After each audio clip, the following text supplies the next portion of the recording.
السلام علیکم ورحمۃ اللہ وبرکاتہ۔ ان الحمد للہ نحمده ونستعینه ونستغفره ونعوذ باللہ من شرور انفسنا ومن سیئات اعمالنا من يهد الله فلا مضل له ومن يضلل فلا هادي له واشهد ان لا اله الا الله وحده لا شريك له واشهد ان محمدا عبده ورسوله۔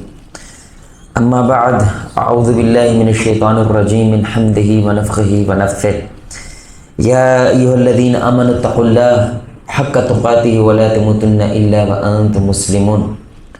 یا ایھا الناس اتقوا ربکم الذی خلقکم من نفس واحدہ وخلق منها زوجها وبث منهما رجالا كثيرا ونساء واتقوا الله الذي تساءلون به والارحام ان اللہ کان علیکم رقیبا۔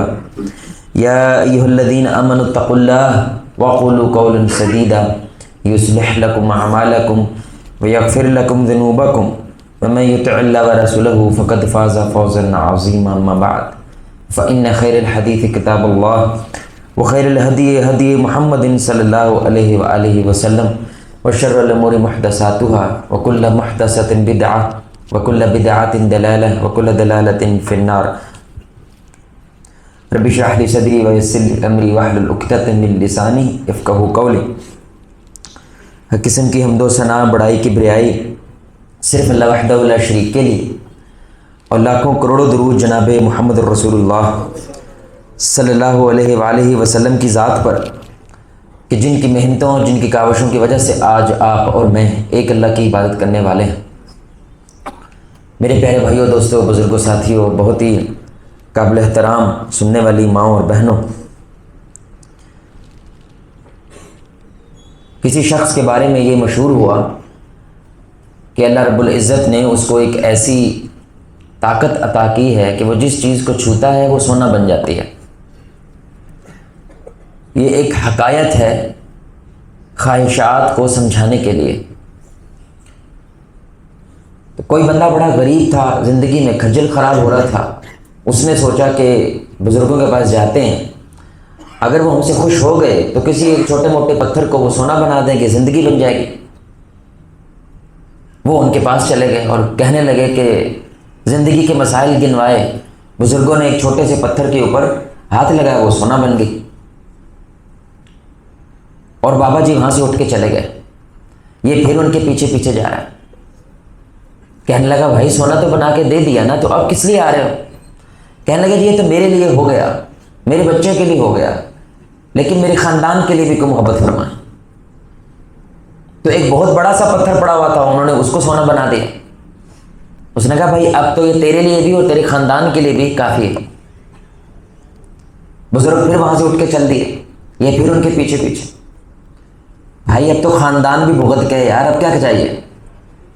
کہنے لگا جی یہ تو میرے لیے، میرے خاندان کے لیے ہے، محبت فرمائیں، میں اپنے محلے کے لیے بھی، امت کے لیے کچھ کر سکوں، امت کی خدمت کے لیے کچھ کر۔ آج تک وہ خدمت یاد نہیں آئی تھی اس کو، لیکن آج خدمت یاد آ رہی ہے، خدمت کے لیے بھی کچھ کر سکوں۔ تو ایک بہت بڑی چٹان تھی، باقاعدہ چھوٹی سی پہاڑی تھی، انہوں نے اس کو سونا بنا دیا۔ انہوں نے کہا یہ تیرے پنڈ کے لیے پورا کافی ہے۔ بزرگ پھر آگے چل پڑے، یہ پھر پیچھے پیچھے۔ اب ان کو غصہ آیا، 3 دفعہ کے بعد تو غصہ آ جاتا ہے۔ ان کا ان کی پائی، اس نے کہا بابا جی آپ کی انگلی چاہیے۔ کیا چاہیے بھائی؟ یہ جو اللہ نے آپ کو طاقت دی ہے، جس انگلی سے آپ چیزوں کو سونا بنا رہے ہیں نا، مجھے وہ کیا چاہیے؟ مجھے وہ انگلی چاہیے۔ علماء اس حقائق کو بیان کرتے ہیں صرف ایک بات سمجھانے کے لیے میرے بھائی، کہ خواہشات زیادتی کی چاہت سے شروع ہوتی ہیں، اور سب کچھ میرا ہو جائے اس خواہش کے ساتھ چلتے چلتے وہ خود کو رب بنا لیتی ہیں۔ پھر ایک وقت آتا ہے انسان کہتا ہے میں رب بننا چاہتا ہوں۔ آپ دیکھ لیں فرعون نے کیا کہا، انا ربکم یعنی خواہشوں کی اتنی انتہا ہو گئی کہ اسے لگا میں دنیا میں سب سے اوپر ہوں، اب اس سے اوپر کون ہے؟ وہ رب ہے۔ تو اس نے کیا کہہ دیا، انا ربکم الاعلی۔ خواہشات کی بیماری زیادتی کی چاہت سے شروع ہوتی ہے، اور سب کچھ میرا ہو جائے، یہاں پہ آتے ہوتے انسان خود کا نہیں رہتا، خواہشوں کا ہو جاتا ہے۔ اور اس بندے کے بارے میں اللہ رب العزت نے قرآن میں کیا کہا ہے، اور 21ویں صدی کے بندے کے بارے میں خاص طور پہ یہ بات اللہ کی قسم، یہ قرآن ہے، مشہور زمانہ، آیت سورہ الفرقان کے آیت نمبر 43 ہے، ارأیت من اتخذ الہہ ہواہ، تم نے اس بندے کو نہیں دیکھا ہے جس نے اپنی خواہش کو رب بنا لیا ہے؟ بھائی آپ نے زندگی میں کبھی کسی ایسے شخص کو نہیں دیکھا ہوگا کہ جو موبائل کو سجدہ کر رہا ہو؟ اگر موبائل اس کی خواہش ہے تو اس کو سجدہ کبھی دیکھا ہے آپ نے ایسا؟ کبھی آپ نے کسی دیکھا ہے کہ رشوت کا پیسہ سامنے رکھ کے اس کو سجدہ کر رہا ہو؟ کبھی دیکھا ہے ایسا؟ کبھی آپ نے دیکھا وزیر اعظم کے سامنے کو بندہ سجدہ کر رہا ہو؟ کبھی دیکھا ہے ایسا؟ یہ اللہ کس بارے میں بات کر رہے ہیں کہ وہ اپنی خواہش کو رب بنا لیتا ہے۔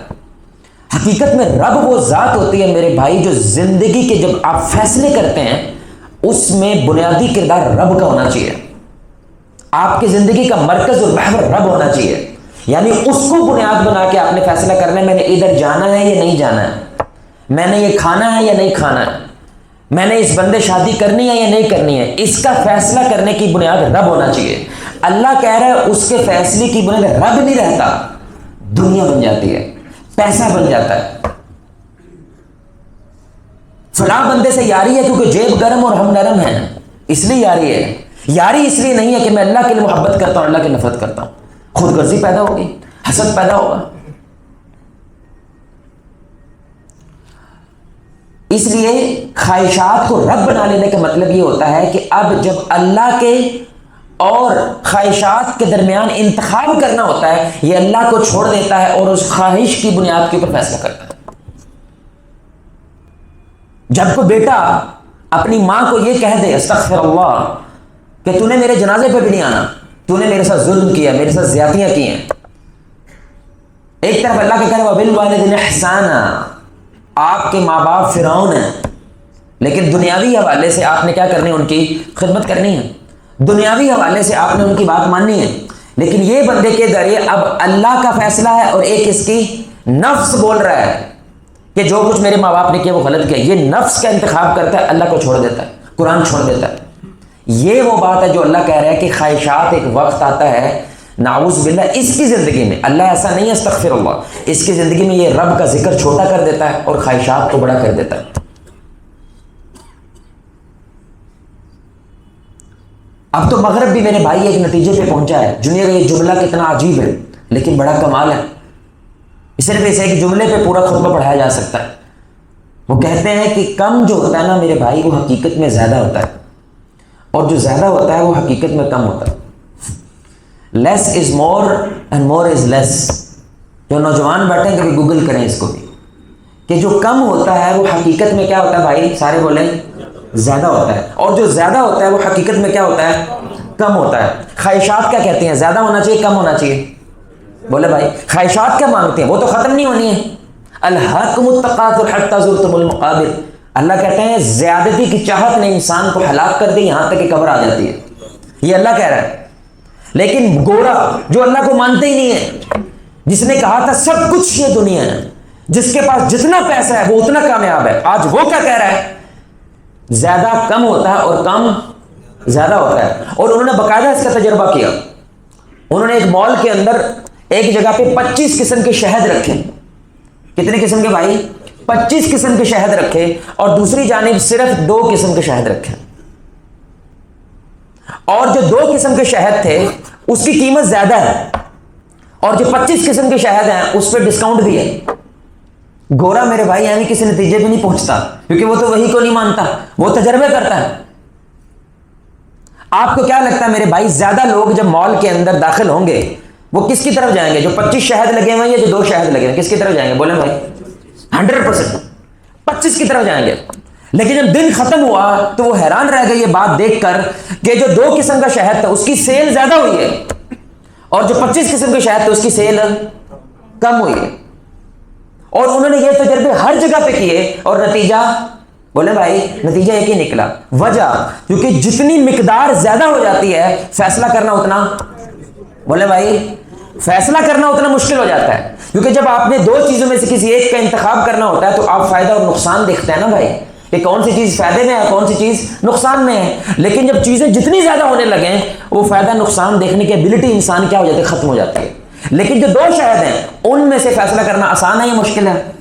آسان ہے، اور ان میں سے یہ دیکھنا کہ مجھے کون سا شاید زیادہ اچھا لگ رہا ہے کون سا نہیں، یہ آسان ہے۔ اس لیے انسانی فطرت ہے وہ آسانی کی طرف زیادہ جاتی ہے اور مشکل کی طرف اس سے بھاگتی ہے۔ لیکن اللہ تعالیٰ نے دنیا کو کیا بنایا؟ پرکشش بنایا، اٹریکٹیو بنایا۔ لوگ جاتے 25 کی طرف ہیں، لوگ جاتے زیادتی کی طرف ہیں، لیکن کھجل خراب ہو کے ذلیل ہو کے واپس آ کیا کہتے ہیں؟ رب نہیں تو کچھ نہیں واپس آ کے یہ کہہ دیتے ہیں۔ اس لیے بادشاہوں کے دربار خالی ہو جاتے ہیں اور درویشوں کے دربار جو ہے وہ بھر جاتے ہیں، سبحان اللہ، جن کے کپڑے پھٹے ہوئے ہوتے ہیں، جن کے پاس کھانے کو کچھ نہیں ہوتا۔ عمر بن خطاب بھیگی روٹی کھا رہے ہیں، سبحان اللہ، اور دنیا ان سے ملنے کے لیے دروازے پہ کھڑی ہوتی ہے، اور بادشاہوں کے سونے جیسے محل چھوڑ کے لوگ ان کے پاس آتے ہیں، سبحان اللہ۔ آپ کو پتہ ہے ایک اندازے کے مطابق دنیا میں ایک انسان کو ایوریج صرف 23 چیزوں کی ضرورت ہوتی ہے۔ کتنی چیزوں کی بھائی؟ سارے بولیں۔ 23 چیزوں کی ضرورت ہوتی ہے، یہ کھانا پینا دوائی دارو ملا ملو کے ٹوٹل چیزیں جو بنتی ہیں چیزیں وہ 23 ہیں۔ آپ میرے بھائی ایک تکا لگائیں کہ آج کا انسان جو ماڈرن انسان ہے، خاص طور پر جو شہروں میں رہتے ہیں، یہ کتنی چیزیں استعمال کرنے کی کوشش کرتا ہے؟ کوئی بھائی بتائے گا؟ تکا مار لیں۔ خطبے کے دوران جب خطیب بولے تو بندے بول سکتے ہیں، ویسے نہیں بول سکتے۔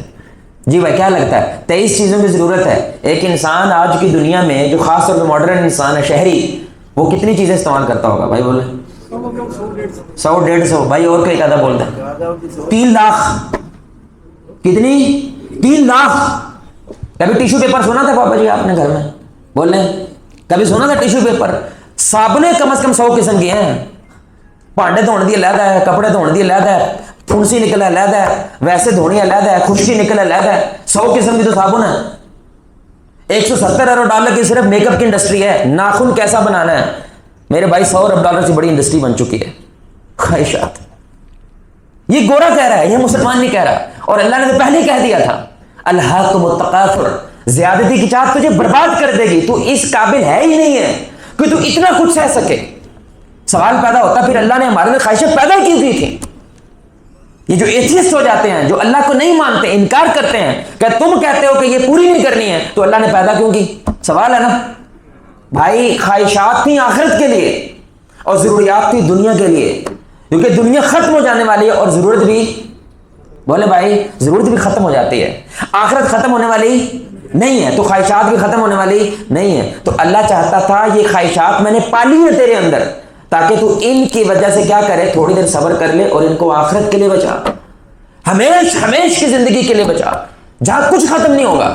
دنیا میں تو جو چاہے کر لے، فرعون بن جا، تو نے ختم ہونا ہے، تو نے مٹ جانا ہے، تو ان کو پورا نہیں کر سکتا۔ اس لیے اللہ تعالیٰ نے قرآن میں کہا، سورہ الحدید آیت نمبر 20 میں، وَمَا الْحَيَاةُ الدُّنْيَا إِلَّا مَتَاعُ الْغُرُورِ، یہ دنیا کی زندگی محض یا تو ایک ضرورت ہے، اگر تم ضرورت نہیں سمجھتے پھر یہ دھوکہ بن جاتی ہے۔ میں ایک مثال دیتا ہوں، پاکستان آج بھی امیر ہے، کوئی مانتا نہیں ہے نا، کیونکہ وہ خواہش کی نظر سے پاکستان کو دیکھتا ہے۔ خواہش کی نظر سے امریکہ بھی غریب ہے بھائی، خواہش کی نظر سے امریکہ بھی غریب ہے، ضرورت کی نظر سے یوگانڈا بھی امیر ہے۔ ضرورت کیا ہے میرے بھائی؟ بھوک مٹانا یا پیزا ہٹ سے بھوک مٹانا؟ بولے بھائی پیزے سے بھوک مٹانا یا بھوک مٹانا؟ ضرورت کیا ہے؟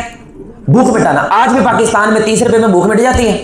بولے بھائی مٹتی ہے، نان پکڑو اوپر حلیم لگاتا ہے، بھوک مٹ گئی، مٹتی ہے کہ نہیں؟ لیکن میں نے دبئی جا کے وہ جو دبئی ٹاور ہے اس کے ٹاپ پہ بیٹھ کے سونے والی کافی پینی ہے 1 کروڑ روپے کی، اس کے لیے اتنا خجل ہونا پڑے گا، اس کے لیے اتنا کمانا پڑے گا، اس کے لیے اتنی محنت کرنی پڑے گی، اور تو اس قابل، بولے بھائی تو اس قابل نہیں ہے، اینڈ پہ آ کے تو نے ذلیل ہی ہو جانا۔ تو جب انسان ضرورت کے تحت زندگی گزارتا ہے، یہی مطلب ہے رسول اللہ صلی اللہ علیہ وسلم کا، دنیا میں کیسے زندگی گزارو؟ جیسے ایک مسافر ہے۔ اس کا یہ ہرگز مطلب نہیں ہے میرے پیسہ اچھی چیز نہیں ہے۔ ہم جب بھی، آپ نے بڑی عمارت دیکھی ہوگی، بڑی بلڈنگ دیکھی ہوگی، جو گھر اچھا بناتے ہیں، ہمارے مسلم معاشرے کا ایک رواج ہوتا ہے، کیا لکھتا ہے؟ ہذا من، کیا لکھتا ہے بھائی؟ ہذا من، یعنی اسلام واحد مذہب ہے دنیا کا جو پیسے کی تعریف کرتا ہے۔ آپ کو پتا ہے دنیا کا کوئی مذہب پیسے کی تعریف نہیں کرتا، اس کو لعنتی کہتا ہے سوائے اسلام کے۔ ہم کیا کہتے ہیں؟ ہذا من فضل رب، یہ میرا اللہ کا فضل ہے۔ کب تک؟ جب تک 6 نشانیاں آپ میں پیدا نہیں ہو جاتی۔ یہ جو 6 نشانیاں میں بیان کرنے لگا ہوں میرے بھائی، اگر یہ 6 نشانیاں آپ میں پیدا ہو چکی ہیں، اس کا ظہور ہونے لگ گیا آپ کے اندر، یہ دنیا لڑ گئی ہے آپ کو، اس دنیا نے ڈس لیا آپ کو، آپ دنیا میں کھبنے لگ گئے ہیں، اب آپ ویسے بننے لگے جو خواہشوں کو رب بنا رہا ہے۔ اب ان 6 نشانیوں کے ساتھ پیسہ لعنت ہے، اور ان 6 نشانوں سے پاک پیسہ فضل ہے. ہر خواہش اسلام کے اندر وہ قبول ہے اگر ان 6 خواہشوں کے اندر وہ نہیں آتی ہے, اگر ان 6 باتوں کے اندر وہ نہیں آتی, یعنی آپ ان 6 چیزوں سے محفوظ ہیں. لیکن اگر ان میں سے 6 چیزیں آپ کے اندر پیدا ہو رہی ہیں میرے بھائی, تو آپ کیا کرنے لگ گئے ہیں؟ دنیا میں دھسنے لگے, یہ دنیا لڑنے لگے, ڈسنے لگ گئے آپ کو. اس میں سب سے پہلی شے میرے بھائی وہ ہے لالچ. سارے بھائی بولے وہ کیا ہے؟ لالچ. ہم نے ایک تجربہ کیا, جس اسکول میں بھی گئے, جس جگہ پہ بھی گئے, ادھر جا کے تجربہ کرنے کی کوشش کی لالچ کیا ہوتی ہے. دیکھ لیں بچپن سے سنتے آ رہے ہیں لالچ بری بلا ہے, لالچ بری بلا ہے, لالچ بری بلا ہے. آپ یقین جانیں یونیورسٹی میں ماسٹرز لیول کے بچے بیٹھے ہوئے ہیں, بیچلرز لیول کے بچے بیٹھے ہوئے ہیں. ہم نے مساجد میں جا کے پوچھا, میں بھی پوچھنے نہیں لگا لالچ کا مطلب کو نہیں آتا لوگوں کو. اندازہ کریں آپ, اتنا بنیادی لفظ ہے زندگی کا, اتنا عام لفظ ہے ہماری زندگی میں. ہر کوئی لالچ کے بارے میں کیا کہتا ہے؟ زیادہ چاہنا. لالچ کیا ہوتی ہے بھائی؟ زیادہ چاہنا. بھائی میرے گھر میں پنکھا لگا ہوا ہے, میرے گھر میں اے سی لگ جائے, یہ چاہت کرنا بری بات ہے اچھی بات ہے؟ بولے بھائی میری بات اگر حلال ہے تو اچھا ہے, حرام ہے تو برا ہے. میرے پاس مہران گاڑی کھڑی ہوئی ہے, میرے گھر میں جو ہے نا وہ ٹوٹی گڈی کھڑی ہو جائے, زیادہ چاہ رہا ہوں میں, تو زیادہ چاہنا برا کہ اچھا ہے؟ بھائی اچھا اگر حلال ہے. لیکن لوگ کیا سمجھتے ہیں لالچ کیا ہوتی ہے؟ زیادہ چاہنا. اگر زیادہ چاہنا لالچ ہوتی تو عثمان رضی اللہ تعالیٰ عنہ ایک مجلس میں 300 اونٹ اللہ کے راستے میں قربان کرے. کمایا تو قربان کر رہا ہے نا بھائی, کیا خیال ہے؟ کمائے جنہیں قربان کیسے کریں گے؟ 900 اونٹ ایک روایت میں آتے ہیں, 900 اونٹ, 900 دکانیں ہوتی ہیں. ایک پلازے کے اندر میرے پاس 100 سے زیادہ دکانیں نہیں ہوتی, سبحان اللہ. اور عثمان ایک مجلس میں بیٹھ قربان کر دیتے تھے. اور رسول اللہ کہتے تھے آج کے بعد تم کچھ نہ کرو تم کامیاب ہو, کچھ بھی نہ کرو تم کامیاب ہو, تم نے وہ عمل کر دیا, کمایا تو دیا نا بھائی. لالچ کیا ہوتی ہے؟ دھیان سے سنیے گا میرے بھائی, لالچ ہوتی ہے جب انسان زیادہ کی چاہت میں اپنے اصولوں پہ سمجھوتا کر دیتا ہے.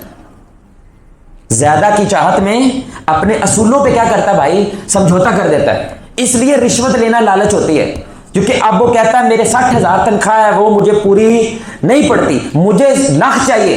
اب وہ 40,000 روپے کے لیے کیا کر رہا ہے؟ رشوت لے کے اپنے اصول پہ, جو اسلامی اصول ہے, رشوت لینے اور دینے والا دوزخی ہے, جہنمی ہے, آگ کا ٹکڑا لے رہے ہو اپنے ہاتھ میں, لیکن یہ لیتا ہے. اس لیے اب یہ لالچی, کیونکہ کیا کر رہا ہے؟ پہلے میں کیا کر رہا ہے؟ اصول توڑ رہا ہے. جب مسجد سے آواز آتی ہے اللہ اکبر, اذان کی آواز آتی ہے نا, بڑا کون ہے؟ بولے بھائی بڑا کون ہے؟ تیری دکان بڑی ہے یا اللہ بڑا ہے؟ تجھے اب ثابت کرنا ہے, ثابت کر. باتوں سے ہم ماننے والے ہیں. بولے بھائی باتوں میں شیطان بھی رب کو مانتا ہے, آپ کو پتا ہے؟ باتوں میں شیطان رب کو مانتا ہے, اللہ کی قسمیں اٹھاتا ہے. قرآن کے اندر شیطان اللہ کی قسمیں اٹھا کے باتیں کرتا ہے. جس کی قسم اٹھائی جائے انسان اس کو بڑا مانتا ہے, لیکن اس کی گلہ نال کچھ ہویا بولے بھائی کچھ بھی نہیں ہوتا. اس لیے روزانہ 5 وقت اللہ کہتا ہے خواہش کو مار کے تو نے میرے پاس آنا ہے, سجدے میں گرنا ہے, ذلیل ہونا ہے, اور کیا کہنا ہے؟ یا اللہ تو بڑا ہے میں چھوٹا ہوں. کہہ کے دکھا. آپ نہیں کہتے. اب آپ وہ 200 روپیہ منافع کے لیے دکان پہ بیٹھے رہتے ہو, ایک اتنا بڑا اصول اسلام کا, اس پہ کیا کرتے ہو؟ سمجھوتا کرتے ہو. یہ لالچی آدمی اللہ کی نظر میں.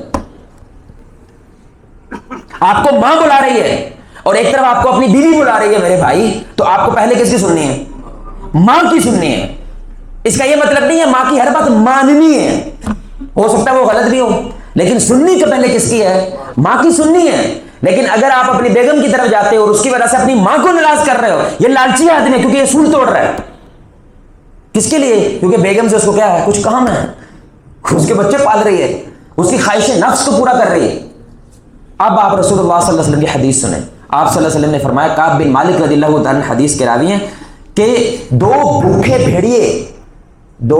بھوکے بھیڑیے بکریوں میں چھوڑ دیے جائیں, وہ اتنی تباہی نہیں مچائیں گے جتنی مال کی اور پاور کا نشہ انسان کے دین کو برباد کر دیتا. پورا دین برباد کر دیتا اس کا, کیونکہ یہ ہر معاملے میں کیا کرتا ہے میرے بھائی؟ لالچ کرتے ہوئے اپنے اصول توڑتا چلا جاتا ہے. اور ایک وقت آتا ہے میرے بھائی, اللہ اس کو ایک عذاب دیتا ہے. کیسے پتہ چلے گا یہ بندہ لالچی نہیں ہے؟ کیسے پتہ چلے گا؟ لالچی آدمی کی سب سے بڑی نشانی ہوتی ہے جتنا بھی مل جائے وہ مطمئن نہیں ہوتا. بھائی لالچی آدمی کیا نشانی ہوتی ہے؟ سارے بول رہے ہیں جتنا مل جائے مطمئن ہوگا ہی نہیں سکتا. آپ بتائیں پلاٹوں پہ قبضہ کون کرتا ہے؟ پراڈو والا بندہ کرتا ہے یا ریڈی والا؟ اچھا عقل کیا کہتی ہے قبضہ کس کو کرنا چاہیے؟ ریڈی والے کو کرنا چاہیے پراڈو والے کو؟ قبضہ ریڈی والے کو کرنا چاہیے. جس کے پاس کچھ بھی نہیں ہے قبضہ تو اس کو کرنا چاہیے تاکہ میرے پاس پیسہ. قبضہ کون کر رہا ہے؟ جس کے گھر میں 4 پراڈو کھڑی ہیں, جس کے لندن میں پیسہ ہے، اس سے بڑی لعنت برس سکتی ہے اس بندے کے اوپر، تیرے پاس سب کچھ ہے پھر بھی تو زیادہ کی ہوس میں کیا کر رہا ہے، اصول توڑ رہا ہے، کیونکہ یہ مطمئن نہیں ہوتا نا. یہ اللہ کا عذاب ہے. آپ کو تو جہنم کا عذاب کیا ہے؟ جہنمی سمندر پی لے گا، پیاس نہیں بجھے گی. یہ جہنم کا عذاب ہے. پیاس لگے گی نا انسان کو. اور ایمان والا حوض کوثر سے اللہ ہم سب کو پانی پلائے، چھوٹا سا پیالہ پڑے گا، زندگی میں پیاس نہیں لگے گی. تھوڑا سا پانی بھی اس کے لیے کیا ہوتا ہے، کافی ہو جاتا ہے. اور جہنمی سمندر پی جائے اس کی پیاس بجھتی. یہ عذاب ہے کس کا؟ لالچ کا. یہ عذاب ہوتا ہے کیونکہ وہ مطمئن نہیں. اللہ کہتا ہے جا، تو نے میرے اور دنیا کے مقابلے میں دنیا چنی ہے، تجھے نہ دنیا ملے گی نہ رب ملے گا. تجھے دونوں ہی نہیں ملے گے، تجھے کبھی سکون ہی نہیں ملے گا.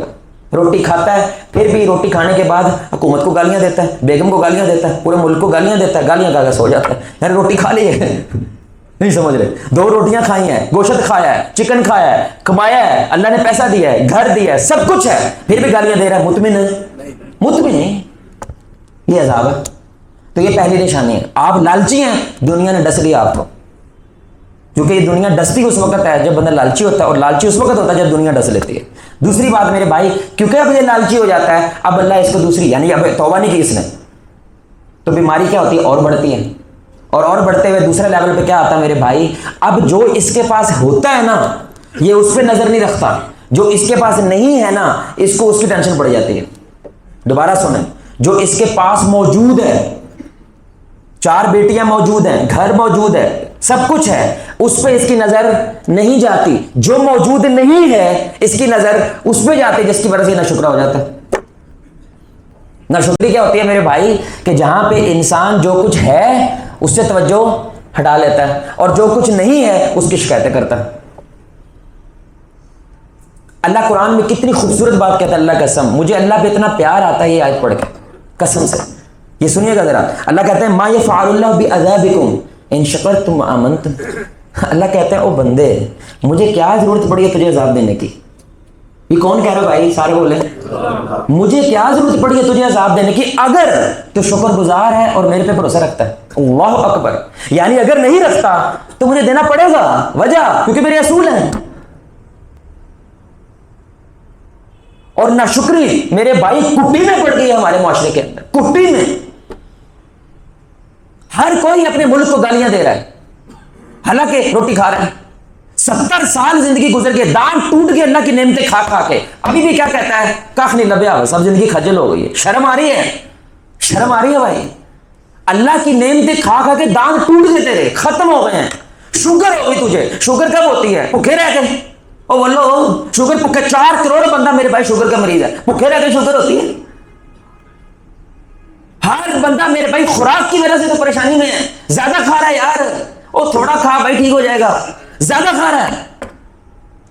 میری عمر اتنی زیادہ نہیں ہے، میں نے بچپن میں آڑو دیکھے ہی نہیں، اللہ کی قسم.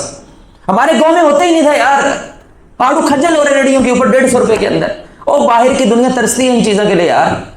آپ نے کبھی 1 لاکھ 2 لاکھ درخت دیکھے آم کے؟ کتنے بھائیوں نے دیکھے 1 لاکھ 2 لاکھ ایسے لائن کے درخت ہیں؟ کسی نے دیکھے ہیں؟ لیکن پاکستان سے آم آ رہا ہے نا آپ کے پاس، کبھی سوچا کدھر سے آ رہا ہے؟ وہ 100 روپے کلو یار. آم کی کرے رب زمین پہ آ جائے، رب زمین پہ آ جائے. میں کبھی کبھی بنی اسرائیل کو سوچتا تھا کہ آسمانوں سے کھانے اترتے تھے، ان کے لیے ٹھیٹ لوگ تھے پھر بھی ناشکری کرتے تھے. میں کہتی کیسے لوگ تھے؟ اللہ یہ اپنا ملک دیکھ کے سمجھ آتی ہے وہ کیسے لوگ تھے. اتنا کچھ اللہ نے دے رکھا ہے، اتنا مضبوط خاندانی نظام، اٹ کتے کا ویار ہے. لیکن آپ کو یہاں پہ زخمی ہو جاؤ نا، اسپتال میں جاؤ، پورا خاندان ملنے آئے گا کہ نہیں؟ او آئے گا کہ نہیں؟ رکھنا پڑتا ہے صاحب. یہ گورے کو نہیں رکھنا پڑتا، یہ باہر مغرب کو. یہ ہمارے معاشرے کا حسن ہے. یہاں پہ مسجد میں کسی کو پتا چل جائے میرے پاس 4 بندے لڑ کے گھر چلے جاتے ہیں اس کے. اور یہ نظام اللہ نے دیا ہوا ہمیں. مسائل ہیں. شکر کرنے کا مطلب یہ نہیں ہوتا اللہ تعالیٰ دکھ مٹا دیتا ہے. اللہ کہتا دکھ رہیں گے لیکن تو اگر میرا ہے تو سکھ پہ نظر رکھ جو میں نے تجھے دیا ہے. تیرے گلاس میں 1 گھونٹ پانی ہے نا، تو نے گھونٹ پہ نظر رکھنی ہے، خالی گلاس پہ نظر ہے. جو خالی نظام پہ نظر رکھتا ہے میرے بھائی یہ عذاب ہے اللہ کا، کیونکہ اللہ قرآن میں کہہ رہا ہے. تو یہ دوسرا عذاب آتا ہے اس بندے پہ، جتنا بھی مل جائے اس کو یہ کیا ہوتا ہے، ناشکرا ہوتا ہے. کرایہ تو رہ رہے ہیں ویسا، حالانکہ پیچھے پنڈ کا رہا ہے، لیکن شہری سہولتوں میں رہنے کی وجہ سے اب یہ پنڈ جا نہیں سکتا. یہ مسئلہ ہے، تیری خواہش مسئلہ ہے، تیرا نفس مسئلہ ہے. لیکن کرایہ پہ رہ تو رہا ہے. رسول اللہ صلی اللہ علیہ وسلم فرما رہے ہیں جس کے پاس صحت ہے، امن ہے، یعنی لڑائی نہیں ہو رہی، اور تیسرا اس دن کا کھانا ہے، دنیا کا امیر ترین آدمی یہ محمد رسول اللہ کہہ رہے ہیں صلی اللہ علیہ وسلم. لیکن آپ کیا کہہ رہے ہو؟ مار کے لوٹ کے برباد ہو گئے. ہر دوسرا پاکستانی کہہ رہا ہے کہ نہیں، اور ہر روز کھا کے سوتا ہے، ہر روز پی کے سوتا ہے، پھر بھی کہہ رہا ہے. یہ دوسرا عذاب آتا ہے. پہلا عذاب کیا ہے میرے بھائی؟ لالچ. جب لالچ سے یہ باز نہیں آتا دوسرا آ جاتا ہے، وہ کیا ہے؟ ناشکری. جو کچھ ہے اس کے پاس اس پہ نظر نہیں رکھتا، جو نہیں ہے اس کے بارے میں ہر وقت پریشان رہتا ہے. تیسری بات میرے بھائی، جب یہاں پہ بھی اس کو توبہ کی توفیق نہیں ملتی، پھر ایک اور بیماری اس میں پڑ جاتی ہے. اب کیا ہوتا ہے؟ کیونکہ اب زیادہ چاہنے کے اندر مقابلہ بازی ہوگی کہ نہیں؟ اور بولو نا یار، اب مقابلے کرے گا دوسروں کے ساتھ، او میرے تو ہوگے بات کیا، میں پیچھے رہ گیا. یعنی دونوں بھاگ رہے تھے نا، مجھے زیادہ چاہیے، وہ کہتا مجھے زیادہ چاہیے. اب جو آپ سے آگے بڑھ جائے گا تکلیف تو ہوگی. اب اس کے اندر حسد پیدا ہو جاتا ہے.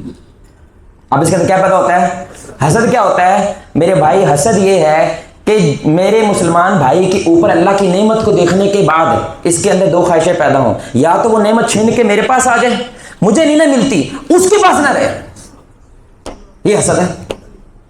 مذہبی لوگ حسد کرنے لگ گیا میرے بھائی، علماء سے نفرت حسد کرنے لگے. انا للہ و انا راجعون. اس کے سٹیج پہ بندے زیادہ آتے ہیں، میرے سٹیج پہ بندے تھوڑے آتے ہیں. اسی پڑھ کے ہلکان ہو گئے ہیں. انہیں 2 کتابیں پڑھی ہیں، بندے زیادہ ہیں، ساڈے کول بندے حسد ہو جاتے ہیں، پروپیگنڈا کرتے ہیں، ویڈیو بناتے ہیں. انا للہ.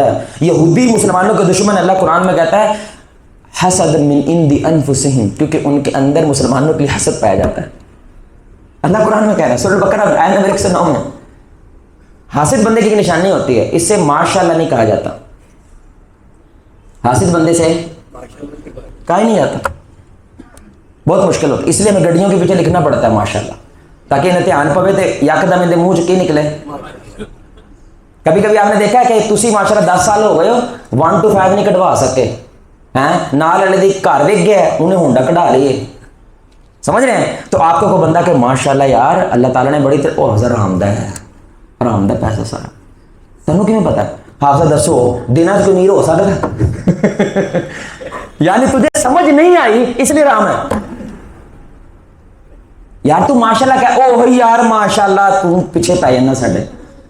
یہ جو ذرا تمہیں ماشاءاللہ نکالا نا، ماشاءاللہ نکلتے ہی اس وقت ہے جب بندہ اس سے مطمئن ہے. یا اللہ تو اگر اس کو دے سکتا ہے تو ہمیں بھی دے سکتا ہے. ذکری علیہ السلام مریم کے پاس آئے، بولو پھل دیکھے بے موسمی، حسد کیا؟ حسد نہیں کیا. یا اللہ اسی تو تیرے نیک بندے ہی ہیں نا، ادھر ماشاءاللہ فروٹ آ رہے ہیں، سامنے تو کچھ بھی نہیں. انہوں نے اللہ کیا کہا؟ یا اللہ تو بے موسمی پھل دے سکتا ہے، مجھے بے موسمی بیٹا بھی تو دے سکتا ہے. میں بھی بے موسم ہو چکا ہوں، میں بوڑھا ہو چکا ہوں، میری بیگم بوڑھی ہو چکی ہے، اللہ نے دیا نا. لیکن جو بیمار آدمی ہوتا ہے میرے بابو ایسا سوچتا، حسد والے بندے سے تعریف بھی نہیں ہوتی، یہ دوسرے بندے کی تعریف نہیں کرے گا. وہ بھی اچھے کپڑے پہن کے آئے، وہ بھی اچھے کپڑے پہن کے آئے، ماشاءاللہ آپ خوبصورت لگ رہے ہیں، بس کہہ دو یہ مر جائے گا، یہ جملہ نہیں بولے گا، مر جائے گا یہ نہیں بولے گا. ہمارے معاشرے میں یہ چیز نہیں ہے نا. بیوی اچھا کھانا بنائے اسے کیا کہنا آگے چاہیے؟ کیا کہنا چاہیے؟ بھائی اللہ تیرے ہاتھ میں برکت دے، جزاک اللہ خیر. مر جائیں گے یہ نہیں بولیں گے. اس لیے حسد جب اندر پیدا ہوتا ہے یہ ایک بندے سے ہوتی ہی نہیں ہے، کیونکہ یہ بیماری ہے نا. چوتھی بات میرے بھائی کیا ہوتی ہے؟ جب دنیا کی بات آئے شاہ خرچ ہوتا ہے، جب اللہ کی بات آئے اونٹ کے منہ میں زیرہ دیتا ہے. نہیں سمجھ آ رہی؟ بچوں کو جب انجوائے کروانے کے لیے لے کے جائے گا نا، انجوائمنٹ کے لیے 10,000 روپیہ خرچ کر دے گا. لیکن جب اللہ کی بات آئے گی 500 روپے دے کے 70 بہانے گنوائے گا، بل، بجلی، ٹینشن، پینشن. سمجھ آ رہی بات کی؟ 70 چیزیں گنوائے گا. یہ جب تو بچے لے کے گیا تھا اس وقت مہنگائی نہیں تھی. ہم یہ نہیں کہہ رہے تم اللہ کے راستے میں سب لوٹا دو، ہم کہتے ہیں کم از کم جو دنیا کے لیے رویہ ہے وہی رویہ اللہ کے لیے بھی رکھو، ہم یہ کہہ رہے ہیں. لیکن یہ ایسا، یہ بھی دنیا دس گئی نا، دنیا لڑ گئی. اس کو دنیا لڑ جانے کی وجہ سے میرے بھائی یہ کیا ہو جاتا ہے؟ جب اللہ کی باری آتی ہے یہ کیا ہو جاتا ہے؟ کنجوس مکھی چوس ہو جاتا ہے. جب دنیا کی باری آتی ہے میرے بھائی، ہاں وساؤ کمایا کادے واسطے؟ کھانا واسطے کمایا. دیسی گھی منگائے گا، دیسی بکرے منگائے گا، دیسی چیزیں منگائے گا. اللہ کی باری سب دیکھو مورے کھا کے ٹھنڈ وڈے ہوئے نے، انہوں نے ساڑھے پیسے کھا کے وڈے کیتے ہیں. اللہ کی قسم منافقین صحابہ کے بارے میں ایسی باتیں کرتے تھے، اللہ کی قسم. اور یہ فقروں کو ہم پیسہ دیں گے، یہ فقیروں کو ہم پیسہ دیں گے. اگر اللہ چاہتا تو ان کو خود دے دیتا نا. اللہ اکبر. پانچویں نشانی میرے بھائی، وقت تھوڑا ہے، اس کا کردار بدل جاتا ہے جب اس کو پیسہ ملتا ہے. یہ تو ہمارے معاشرے میں بھی مشہور ہے. اس کی آنکھیں کدھر آ جاتی ہیں؟ بولے بھائی کدھر آ جاتی ہیں؟ آنکھیں کدھر ہوتی ہیں؟ یہاں پہ ہوتے ہیں، سب نظر آتا ہے، زمین بھی نظر آتی ہے. لیکن اس کے بعد 2 پیسے آ جائیں تو اس کو دنیا نظر پہلے یہ زمین پہ بیٹھ کے نوکروں کے ساتھ بیٹھ کے بھی کھانا کھا لیتا تھا، اب اللہ نے اسے ہونڈا دے دیا ہے، اب اللہ نے اسے امیر کر دیا، لٹھے کا سوٹ پہننے لگ گیا ہے. کہتے ہیں صاحب اے گندے ہوندے نے، انہاں دے ہاتھ گندے ہوندے نے، انہاں نے بیٹھ کے ایسی روٹی کھانی ہے. محمد رسول اللہ صلی اللہ علیہ وسلم سارے صحابہ کا جھوٹا دودھ پیتے ہیں، صحابہ کا جھوٹا دودھ پی رہے ہیں، سبحان. آخر میں نبی صلی اللہ علیہ وسلم پی رہے ہیں. ان سے اچھا کوئی ہے؟ ان سے صاف کوئی ہے؟ لیکن تو ہو کیا گیا ہے؟ دنیا تیرے اندر سے گھسی ہے، آر پار ہوئی ہے، اس نے تیرا کردار بدل دیا، اس نے تیرے طور طریقے بدل دیے ہیں. پہلے تو خاندان میں جایا کرتا تھا، شادی بیاہ میں جایا کرتا تھا، سب سے پوچھا کرتا تھا. جب سے پیسہ آیا ہے تو جگہ لگتا ہے سارے میرے سے پیسہ مانگیں گے، ان کا حق بنتا ہے. آپ کو پتہ ہے رشتہ داری کا حق بنتا ہے. آپ دنیا میں کہیں پیسہ خرچ نہیں کر سکتے اگر آپ کے رشتہ دار بھوکا ہے، جائز ہی نہیں ہے اسلام میں. وجہ کیونکہ اسلام کی ایک ترتیب ہے، سب سے پہلے آپ نے پیسہ خون پہ خرچ کرنا ہے اگر وہ غریب ہے، اس کے بعد آپ نے تیسرے محلے میں جانا. میرے بھائی خاندان بھوکا مر رہا ہے اور تو دنیا میں فریجیں لگوا رہا ہے، تو دنیا میں کولر لگوا رہا ہے. تو دنیا جب ڈس لیتے کسی کو تو اس کا کردار بدل جاتا ہے. لیکن ایمان والا پوری دنیا بھی اس کو مل جائے جیسے رسول اللہ کو ملی ہے نا. جب شروعات ہوئی تھی تو یتیم تھے، کھانے کو کچھ نہیں ہے، پیٹ پہ پتھر باندھے ہوئے ہیں. لیکن جب خیبر کے بعد، خاص طور پہ حنین کے بعد اتنا مال آیا رسول اللہ صلی اللہ علیہ وسلم کے پاس، تب بھی وہ ویسے تھے جب ان کے پاس کچھ نہیں تھا. یہ ایمان والے کی نشانی ہوتی ہے. اور آخری بات میرے بھائی کہ یہ توازن کھو بیٹھتا ہے. یہ یعنی کہ آپ کہہ لیں کہ جیسے وہ کہتے ہیں تابوت کے اوپر کیل ٹھوک دیا اللہ نے. تابوت کے اوپر کیل کب ٹھکتا ہے؟ کہ اللہ رب العزت اس کی زندگی کا توازن خراب کر دیتا ہے. کیا مطلب ہے اس کا؟ یہ پیسہ کمانے کی دھن میں اتنا آگے چلا جاتا ہے، بیوی بچوں کا احساس ہی نہیں رہتا، وہ سارے نشئی ہو گئے، بیوی باغی ہو چکی ہے. آپ کو اکثر یہ جملہ کہتے ہوئے ملیں گے، ہاں صاحب اسی زندگی چ کدی آئیں پیو نال گل نہیں کی جی میرے منڈے کر دینے، تیرے کول منڈیاں واسطے ٹائم کتنے پائی، تجھے تو پیسے نے ہوش ہی نہیں سنبھالنے دیا، تو نے تو بیوی کے پاس کبھی گئے ہی نہیں ہے. میرے بھائی میں نے دیندار لوگوں کو دیکھا، اللہ کی قسم 50 کے قریب وہ پہنچ گئے نا. اب میں نے ان کو جملہ پڑھتے ہوئے دیکھا، جواز صاحب کو 3-4 سال کا ایک وقفہ آیا تھا، میں پیسے کے پیچھے ذرا زیادہ بھاگ گیا تھا، میرا بچہ میرے سے دور ہو چکا، مجھے سنتے ہی نہیں ہے، میں اس کو پہچانتی ہی نہیں ہوں، یہ کون ہے، یہ کون لڑکا ہے، یہ کیا کرتا ہے.